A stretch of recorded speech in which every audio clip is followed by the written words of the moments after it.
Republican lawmakers in North Carolina have advanced a proposal to make it illegal to perform an abortion based on a diagnosis of Down syndrome. Pro-abortion groups say the measure interferes with a woman's right to end her pregnancy. A handful of states have passed similar laws regarding Down syndrome diagnosis. Many of those plans are facing legal challenges. The proposal in North Carolina is one of several pro-life measures being considered on the state level. One study says proposals to protect the unborn have been introduced in 46 states. Joining us now is Catherine Hadro, host and managing editor of EWTN Pro-Life Weekly. Catherine, great to see you. Thank you so much for your time today. Catherine, what's your impression of the North Carolina bill and about the larger trend of pro-life activism and success at the state level, and also why that is so important considering the pro-abortion stance coming from the Biden administration? Absolutely. Well, it's great to see you, Tracy. This North Carolina bill is great news, and frankly, it's common sense. No one should be discriminated against over their race or over their ability or disability, including our unborn. So hopefully we'll see this signed into law. And as you mentioned, there's been a lot to celebrate when it comes to pro-life efforts at the state level. You cited a study. So last week, the Guttmacher Institute, which is a pro-abortion research group, found that over 530 pro-life bills have been introduced at the state level this year alone. 61 have been enacted into law. Abortion advocates are calling this a disastrous year when it comes to the state level, which means we in the pro-life movement are celebrating. And I do think this is in large part a response to what we're seeing here in Washington, D.C. We have a pro-abortion president and we have a pro-abortion majority in Congress. I don't think we are expecting to see a lot of pro-life strides on Capitol Hill. So it really is up to the states to stand strong and put into place pro-life protections.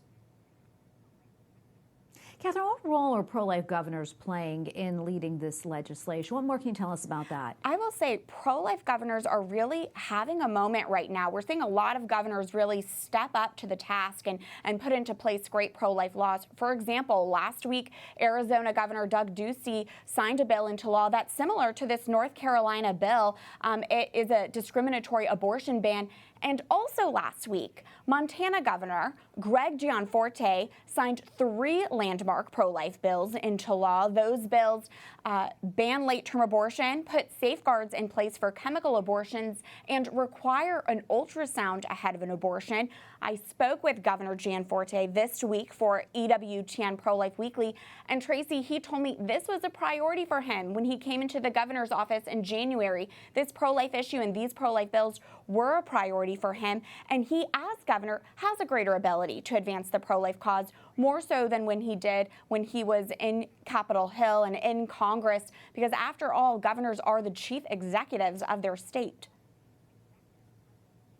Yeah, I want to switch gears just a little bit here. We've been following Archbishop Salvatore Cordileone's pastoral letter saying Catholics who support abortion should not present themselves for Holy Communion.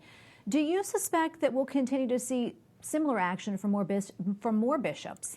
That was a beautiful and powerful letter, and this really is the big conversation happening right now in the Catholic Church in the United States. And I do think we'll continue to see more bishops put out statements and comment on the sacredness of the Holy Eucharist. As you've reported, we are expecting the U.S. bishops to vote this summer on whether to put out a statement on Eucharistic coherence, on this idea of our unworthiness or worthiness to receive Holy Eucharist. And really, this conversation escalated following the inauguration of President Joe Biden. He is, as we've been saying, the second Catholic president, but advances an abortion agenda that contradicts the Catholic Church's teachings on life. That causes confusion and scandal, and the Catholic faithful are really demanding clarity from the U.S. bishops on this topic.